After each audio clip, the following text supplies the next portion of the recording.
Hey everyone, Joe here.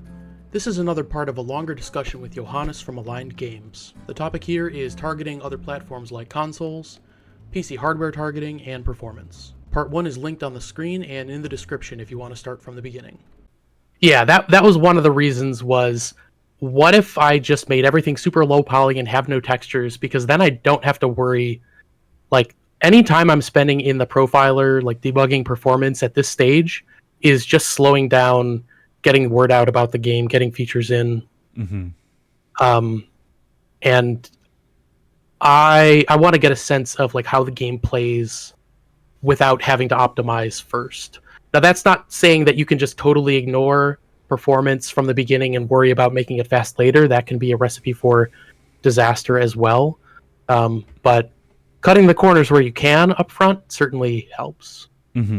And for your game specifically, the note that I have is basically just what hardware are you targeting, but I'm also curious, are you looking at going to places like consoles? Are you looking at going to mobile? And if so, what are your considerations for the optimization for those?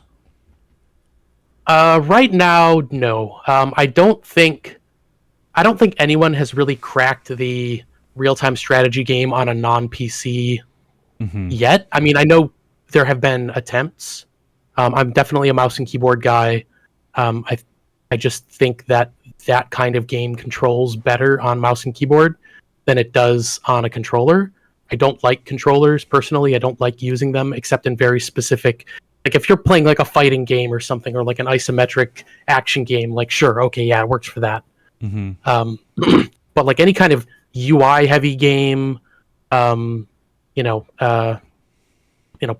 Diablo on the or Diablo 3 on the PlayStation, really fun game to play, like control your character.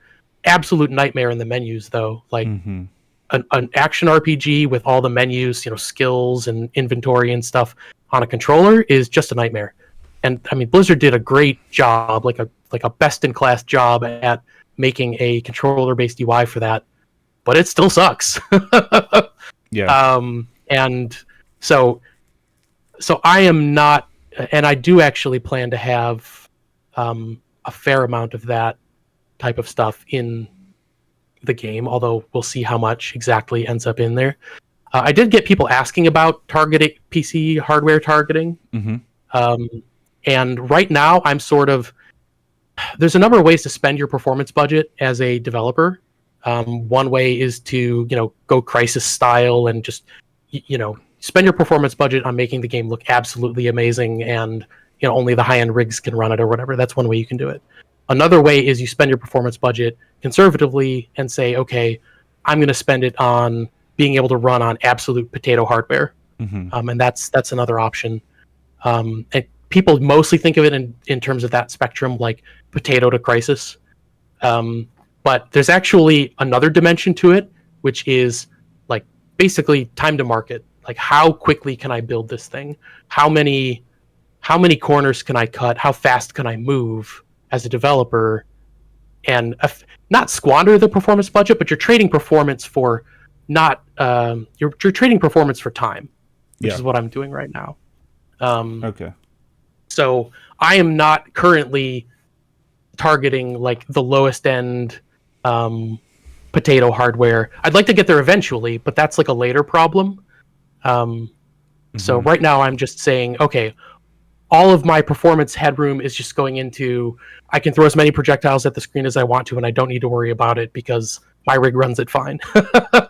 Will that work fine on like a 10-year-old laptop? Probably not. Well, I'm curious, what are your specs? Let's see. I bought this. I used to build my own PCs for the longest time, and then this last one, I decided I'm too old and have too little time, and I just decided to buy an off-the-shelf Corsair. So what the heck even is it? I don't know. It was the good but still kind of cheap one. Yeah, but when you buy pre-builds, that can still be expensive. It was expensive, but it was. I got to the point where my time was more valuable than my money, so I said, all right, here you go, Corsair. Yeah, because I'm always curious about this kind of stuff because up until this move to this new house, I actually ran a PC building company Hmm. as well. So it's very interesting to me as a game developer to see the sort of ratio of what PCs people are using, because one thing that I realized is there are a lot more low budget PCs out there than you would think. Yeah. And I think you don't see that so much online because people aren't necessarily broadcasting their specs when it isn't top of the line stuff, but that doesn't mean it doesn't exist.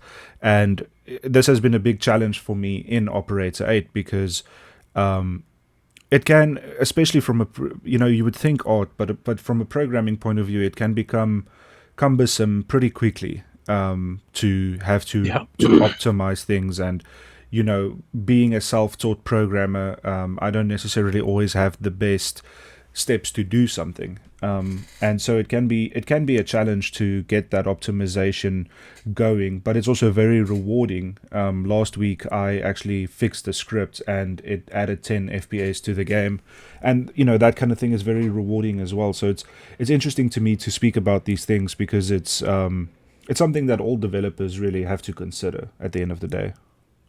Yeah, and I did finally pull it up here. It's an RTX 4070 and a 13th gen Intel i7 3700K. Did you So say I did think you say it's not 4070?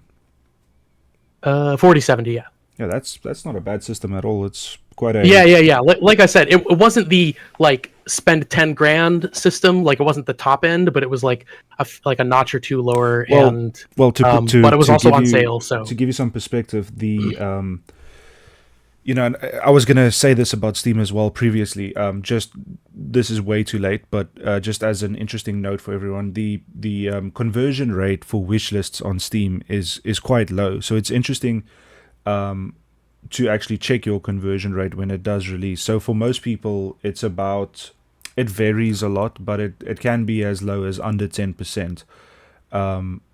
So it's interesting to me to see how that converts, but also keeping with Steam, something that is interesting as well is that the most used graphics card on Steam is a 3060. So okay, that tracks. yeah, so if the game runs well on a 4070, it doesn't necessarily mean it's going to run well on the average hardware. And like you said, if you wanted to run well on a 10-year-old laptop that has a 1650 in it, then optimization becomes very necessary. So just to be clear, this is the new system. It's not that new anymore. It's like a year old. But I was developing the game on a much older system, and I think that one was, I want to say it was a 1070, like 1070. So like Yeah, I several think that's a generations older. that's a good card to use for performance testing. Yeah. The main reason I upgraded was actually not the game; it was video editing. Uh-huh. Because like rendering was taking a super long time, and my camera was recording in 4K. My new, not new anymore, but new at the time, um, like real camera, not recording with the phone anymore, Mm-hmm. was recording 4K, and just the video editor program was just choking on rendering the 4K footage, or even like while I was editing, it was really, excuse me, just like slow to respond, kind of chugging. And I eventually realized part of that was the SSD. It was an older generation SSD. Mm-hmm. So anyway, I mostly ended up upgrading not for the game but for the video stuff. But it Okay. helps for the game too because yeah. Okay. Well, that's interesting to me. So it does seem like it'll run well, but to developers, just be mindful of this because for operator, it's been a challenge, especially with the way that Unity handles rigid bodies. Now, I don't know if that affects you specifically, but for me, it has been a big challenge, and Yeah. I've had to do a lot of optimization programming. Yeah, I don't have that much going on with rigid bodies. There's a little bit, like vehicle wrecks and um, stuff like that. Although I did end up disabling temporarily, like trees falling over from getting destroyed by explosions, because that that has a bunch of like rigid body physics type stuff going on, and I was debugging performance. So anyway, there will be some of that, but probably not nearly as much as you've got going on. Yeah, it's a different sort of game.